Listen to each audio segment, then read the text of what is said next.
2-4-5 रोज से गैस नहीं मिल रही है। धीरे धीरे कंपनी भी बंद हो रही है, इसलिए क्या करें, भूखन मर रहे हैं, इसलिए गांव जा रहे हैं। સુરત જે શહેરને આપણે ક્યારેય ન અટકતું શહેર કહીએ છીએ, આજે એક અદ્રશ્ય સંકટ સામે ઝઝૂમી રહ્યું છે। સરહદ પર યુદ્ધ લડાય છે, પણ તેની સીધી અસર સુરતના શ્રમિકોના રસોડા સુધી પહોંચી છે। એલપીજી ગેસની ભયંકર અછતના કારણે હજારો શ્રમિકો વતન પરત ફરી રહ્યા છે। આ અંધકાર વચ્ચે આશાનું એક કિરણ પણ ફૂટ્યું છે। સુરતના પાંડેસરામાં શ્રમિકો માટે શરૂ થયું છે એક મેગા કિચન। આ દ્રશ્યો છે સુરત રેલવે સ્ટેશનના, જે શ્રમિકો લાખો સપનાઓ લઈને આ સિટીમાં આવ્યા હતા। આજે તેઓ મજબૂરીમાં પોટલા બાંધી વતન પરત ફરી રહ્યા છે, કારણ કે એલપીજી ગેસની અછત। જે શ્રમિકો ભાડાની રૂમમાં રહેશે, તેમની પાસે ઇલેક્ટ્રિક રસોડાની સુવિધા નથી। 15 દિવસથી ગેસ ન મળતા શ્રમિકો ભૂખ્યા રહેવા માટે મજબૂર બન્યા છે। માત્ર ઘર જ નહીં, સુરતની આર્થિક કરોડરજ્જુ સમાન ટેક્સટાઇલ ફેક્ટરીઓ પણ ઠપ થઈ રહી છે। ડાઇંગ અને પ્રિન્ટિંગમાં ગેસનો વપરાશ અનિવાર્ય છે, પણ પુરવઠો ખોરવાતા માલિકો ફેક્ટરીઓ બંધ કરવા માટે મજબૂર બન્યા છે। કામ નથી, ખાવા માટે અનાજ, રાંધવા માટે ગેસ નથી, અને બેંકના ખાતા પણ આ કપરા સમયમાં સાથ નથી આપી રહ્યા।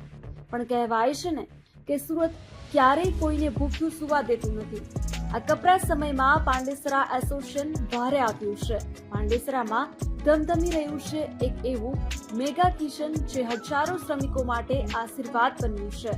જે અમારી પહેલાની જે કેપેસિટી હતી કે ભાઈ 1500 થી 2000 માણસનું અમે જે જમવાનું બનાવતા હતા, તેની જગ્યાએ અત્યારે 5000 થી 6000 માણસનું ડેઈલીનું જમવાનું બને છે। ગેસના બાટલાની અછત ઊભી થઈ છે, અને જે લેબર વર્ગને ગેસના બાટલા નથી મળતા, એને કારણે જે કારીગર લોકો છે તે પલાયન ના કરી જાય તે માટે એસોસિએશન તરફથી શુદ્ધ અને સાત્વિક ભોજનની વ્યવસ્થા કરવામાં આવી છે। અને અહીંયા પાંડેસરા એસોસિએશન તરફથી પાંડેસરા, સચિન જીઆઈડીસી, કડોદરા, પલસાણા એ બધી જગ્યાએ પાર્સલ મોકલવામાં આવે છે। જે અહીંયા બેસીને કારીગર જમે છે તેમને 40 રૂપિયામાં જ ભોજન પૂરું પાડવાનું છે, એ બી અનલિમિટેડ। અને પાર્સલનો ભાવ 50 રૂપિયા છે, તે પણ 50 રૂપિયા અત્યારે હાલના તબક્કે પણ સેમ રેટ જ છે, 40 રૂપિયા અને 50 રૂપિયા છે, જેમાં અનલિમિટેડ જમવાનું મળે છે।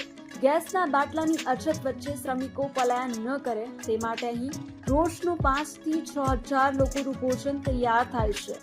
માત્ર 40 રૂપિયામાં પેટ ભરીને અનલિમિટેડ જમવાનું, અને 50 રૂપિયામાં પાર્સલ સુવિધા।